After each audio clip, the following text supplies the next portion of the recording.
झारखंड में बढ़ा है ईडी की जांच का दायरा। आलमगीर आलम के बाद 2 और मंत्रियों को समन भेजा गया। मंत्री बादल पत्रलेख और हफीजुल हसन को समन भेजा गया। 25 मई को पूछताछ के लिए बुलाए गए दोनों मंत्री।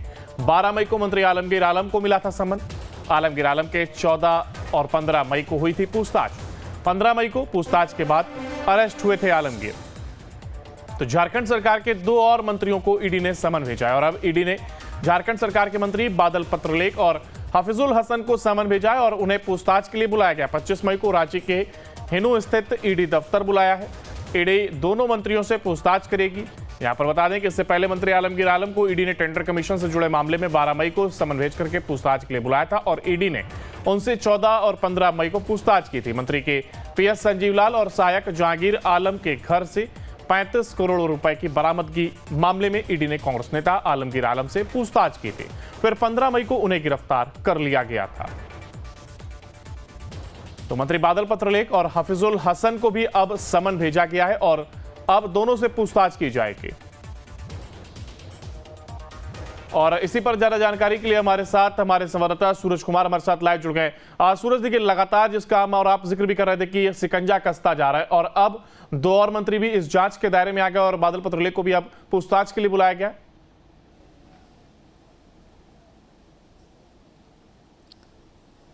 देखिए बिल्कुल, अगर पूरे मामले की अगर बात करें तो ये टेंडर घोटाले के मामले हैं। जिस तरह से टेंडर मैनेज को लेकर जो पैसे की जो लेन देन हुई उस मामले को लेकर ये दोनों को समन जारी की गई है ईडी की तरफ से। कहा यह जा रहा है कि सबसे ज्यादा अगर टेंडर का अगर काम हुआ तो दोनों मंत्रियों के इलाके में हुए, यानी उनके विधानसभा क्षेत्र में हुआ। तो इसी मामले को लेकर ईडी ने समन जारी की है। हालांकि देखिए, जब इस मामले को लेकर हमने जब मंत्री से बात करी तो मंत्री ने कहा कि अभी फिलहाल हमें किसी तरह का कोई जानकारी नहीं है, यानी वो डिनाई कर रहे हैं। हालांकि जो खबरें हैं, जो सूत्रों के हवाले से जो खबरें मिली है कि ईडी ने दोनों मंत्रियों को, हफीजुल हसन और बादल पत्रलेख को समन भेजकर 25 मई को ईडी दफ्तर यानी ईडी कार्यालय पूछताछ के लिए बुलाया है।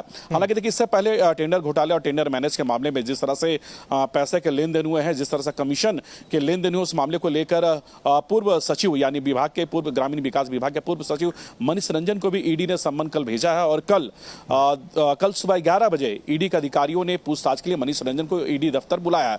तो यानी ये कह सकते हैं कि दर कड़ी दर अगर हम बात करें तो जिस तरह से जो खुलासे हो रहे हैं उस खुलासे में ऐसे कई लोगों के नाम आ रहे हैं। हाँ, जाहिर सी बात है अभी फिलहाल आलमगीर आलम से पूछताछ चल रही है क्योंकि ईडी ने दूसरी बार रिमांड पर लिया है और रिमांड का आज दूसरा दिन है। यानी इससे पहले भी 6 दिन की पूछताछ में से कई जानकारियां आलमगीर आलम से बाहर निकले हैं और इसके अलावे जिस तरह से जो केस डायरी बरामद हुए हैं, माफ कीजिएगा, जो लेन देन की जो डायरियां हैं उन डायरियों में जो मेंशन हुई, उन मेंशन के आधार पर जो नाम आ रही है उस नाम को ईडी का अधिकारी खंगालने में लगी हुई है। हालांकि जो एक्सेल शीट बरामद हुए हैं उस एक्सेल शीट में साफ जाहिर है कि कौन विभाग के सेक्रेटरी हो या फिर कौन विभाग के मंत्री हो या फिर कई ऐसे ठेकेदार हैं, बिल्डर है, वो एक्सेल शीट में उनका नाम दर्ज है और कितने पैसे के लेन देन हुए हैं उन पैसों का भी जिक्र किया हुआ है। और वो लेन देन के जो जिक्र किए गए जो एक्सेल है, एक्सेल की कॉपी और डायरी, वो ईडी ने पीएमएलए कोर्ट को जमा कर दी है। तो निश्चित तौर पर कह सकते हैं कि जांच की आंच इन मंत्रियों पर भी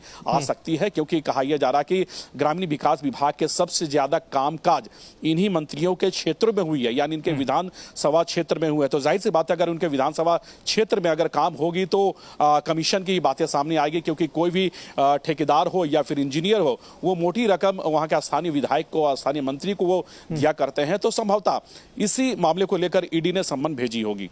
यानी सूरज, जिस तरीके से देखिए मंत्री आलमगीर आलम की बात करें तो टेंडर प्रक्रिया बताई जा रही, ऐसे में क्या अब जब जो और मंत्रियों के नाम भी सामने, चाहे वो बादल पत्रलेख हो या फिर हफीजुल हसन की हम बात करें, तो ये क्या अलग अलग टेंडर प्रक्रिया है या फिर एक ही मामला है जिसमें सब सारे मंत्रियों के नाम ये सामने आए हैं?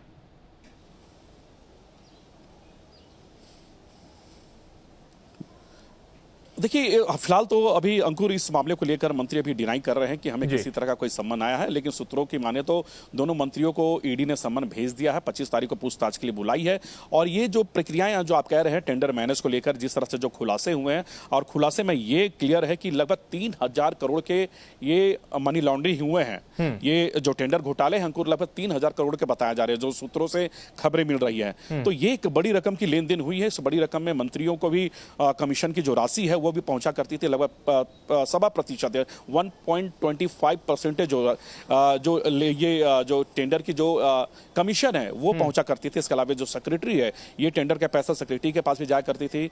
तो ये एक बड़ा रैकेट है, एक बड़ा खेल है। इसमें कई आईएएस अधिकारी भी फंस रहे हैं। हालांकि देखिए, एक आईएएस अधिकारी को सम्मन जा चुका है, मनीष रंजन को। उन्हें 24 तारीख को पूछताछ के लिए ईडी ने बुलाया है, क्योंकि वो तत्कालीन सेक्रेटरी थे उस विभाग के। तो इससे भी जाहिर सी बात है कि जो पेपर जो डायरी बरामद हुआ उसमें मनीष रंजन का भी जिक्र है। मनीष रंजन को भी कमीशन की राशि पहुंची है। तो मनीष रंजन से भी अगर ईडी पूछताछ करेगी तो कई जानकारियां सामने निकल के आ सकती है। लेकिन हाँ, ये कह सकते हैं कि ये ईडी की बड़ी कार्रवाई देखने को मिल रही है। इससे पहले 31 जनवरी को हेमंत सोरेन की गिरफ्तारी हुई थी। उसके बाद आलमगीर आलम, अब आलमगीर आलम के साथ साथ जो इनके सेक्रेटरी रह चुके हैं मनीष रंजन, अब उससे पूछताछ होगी। इसके अलावा 2 मंत्रियों से पूछताछ होना तय माना जा रहा है। यानी ईडी की झारखंड में एक बड़ी कार्रवाई अब देखने को मिल रही है। बिल्कुल, यानी सूर्य, देखिए जिस तरीके से विकास की बात कही जाती है और मंच से हम तमाम नेताओं को कहते हुए सुनते भी हैं, और खासतौर से जेएमएम हो या फिर गठबंधन की सरकार है, गठबंधन के नेताओं को अगर हम सुनते हैं विकास की बात वो करते नजर आते हैं, तो क्या ये इस तरीके का विकास है,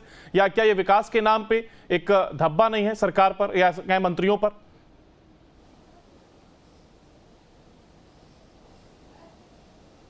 देखिए, बिल्कुल झारखंड हमेशा विवादों में रहा है। इससे पहले आपने देखा था कि मधु कोड़ा का एक प्रकरण था, उसके बाद ऐसे कई मामले लगातार आते रहे, घोटाले से जुड़े, भ्रष्टाचार से जुड़े। लेकिन जिस तरह से सोरेन सरकार में जो मंत्री है, चंपई सोरेन के सरकार में, अब ये भी भ्रष्टाचार से इनका अब नाता कहीं ना कहीं अब जुड़ चुका है, और लगातार इस तरह की कार्रवाइयां झारखंड में देखी जा रही है।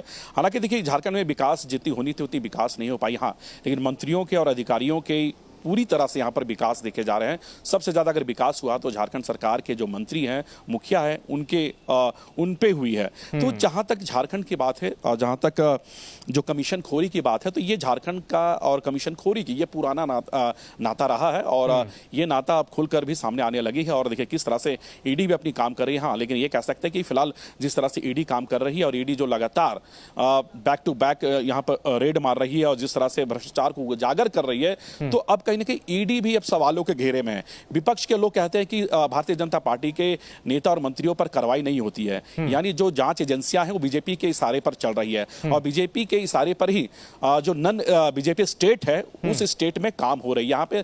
यानी जिस स्टेट में विपक्ष के द्वारा या कहें जो आरोप लगाया जा रहा है सत्ता पक्ष के द्वारा कि जो बीजेपी के मंत्री हैं उन पर कार्रवाई नहीं होती है, हालांकि लेकिन जब आपके पास सबूत मिल जाते हैं तब आप इससे कैसे दरकिनार हो सकते हैं? अगर आपके ऊपर कोई जांच बैठती है और उस पर सबूत हाथ लगते हैं, खासतौर से कैश की बरामदगी होती है, उस पर आप जवाब नहीं दे पाते हैं, और उसके बाद आप ये सवाल अगर उठाते हैं कि बीजेपी के नेताओं पर कार्रवाई नहीं हो रही है, तो ये कहीं ना कहीं वाजिब उत्तर नहीं होता। फिलहाल बहुत शुक्रिया आपका हमारे साथ जुड़ने के लिए और इस तमाम जानकारी को साझा करने के लिए।